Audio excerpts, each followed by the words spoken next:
free giveaway or something. Super cold today too. It's making the snow stay. Hopefully I can get some good scenery still. I kind of missed the right beginning of the snow just I had to do the event yesterday. I was actually able to capture the firecrackers with a thermal camera yesterday. I couldn't get it the first time when I was at the mall during the Chinese New Year because we were looking through a glass, and as you guys notice, when you see the thermal camera, the glass reflects the image, so you can't see outside, you'll see whoever's behind it like a mirror. But it was kind of cool seeing the firecrackers with the thermal camera. I don't know how to explain it, but it looks really cool for those who've seen it. It's almost like, I don't know, lighting up a huge rocket or something like that with the flames coming out.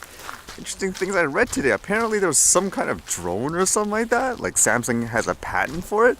But the first thing that caught my attention related to the weather, I'm still trying to keep an eye out for what the new drone regulations will be here in Canada. So as I was looking at Transport Canada's feeds and stuff, this thing came up here and I just didn't know how to react to it. I was like, okay, should I be like, I don't know, kind of mocking it in a way? Or maybe I shouldn't. As it says here, it's from the Transport Canada's Twitter, Facebook, basically their social media feeds. It says, it's battery day. Did you know that your drone battery drains faster in the code? Be sure to reset your home destination before takeoff. And they give you a link, which is basically just their site that talks about things like safety guidelines that you should follow in terms of laws. I don't know, reading this just made me so, in some ways, cynical. Because in general, is this the best thing you can come up with all this month in terms of safety with drones to educate the public?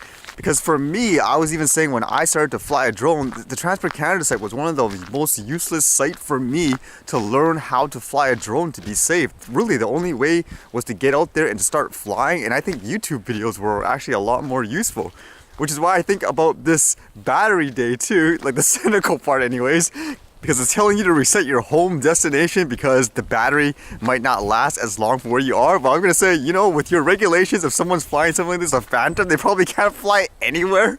So shouldn't your concern be more saying, well, you better not charge your battery to 100% because if you leave it there for a long time, it's bad for it because people can't fly it in general. That's the first thing that came in my head when I read this. And if you think for a person like me, if I couldn't fly anywhere, how can I practice flying safely? I mean, give people a place to fly, make it more reasonable in my opinion. I hear a drone.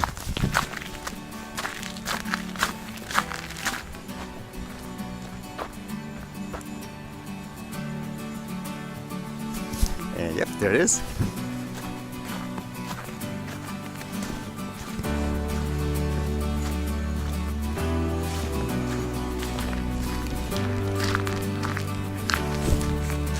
Smells like, you know what? They're smoking.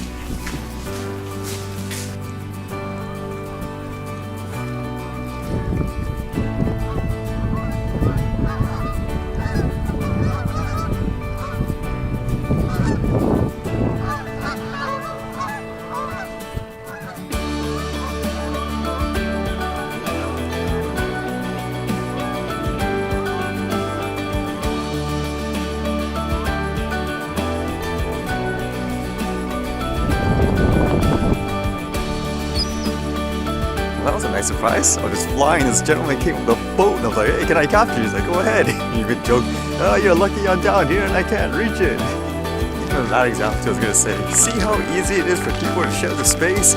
People fly responsibly for fun. Everyone else does their own thing, vice versa. If I'm specifically capturing someone like that, I ask them ahead of time.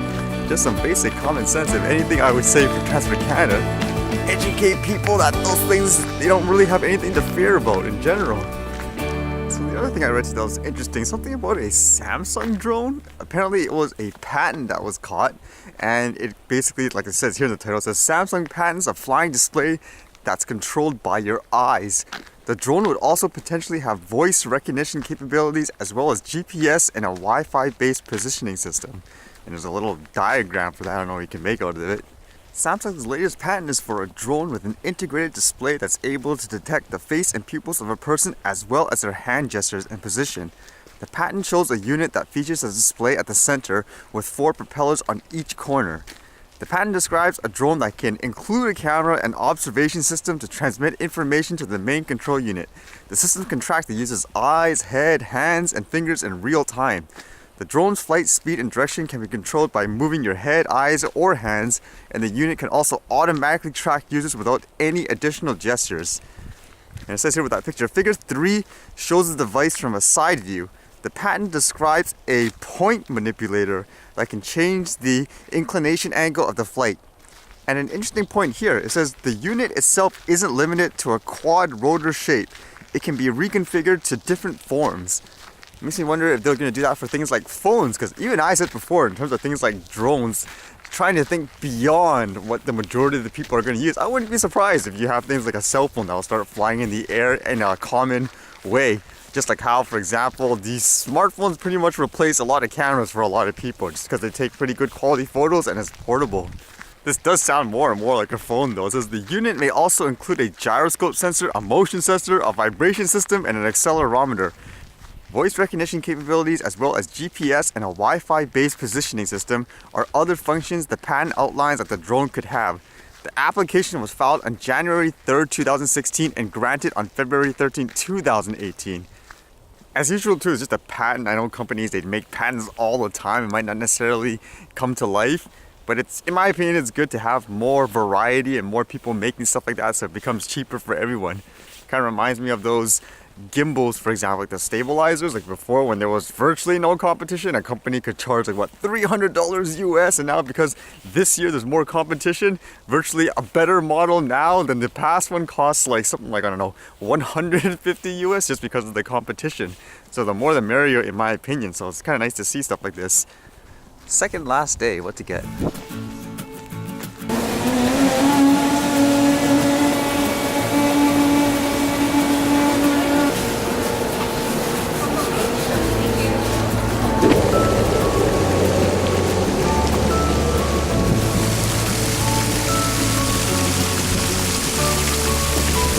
I was thinking if I tried this one already, because some of them, they just sound like the same. I know I tried the Plus one, and some of them with the protein one. So I went with this Cocoa Beach one just because the description said, we created this smoothie out of desperate need to feel like you're on a tropical vacation during Canadian winter. Okay, good luck because it's freezing right now. So let's see if it actually captures their marketing material's goal. You can pretty much taste every individual ingredient, alright? But nope, I don't feel like I'm on a tropical island. Tell that to the snow.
Alright, see you guys later.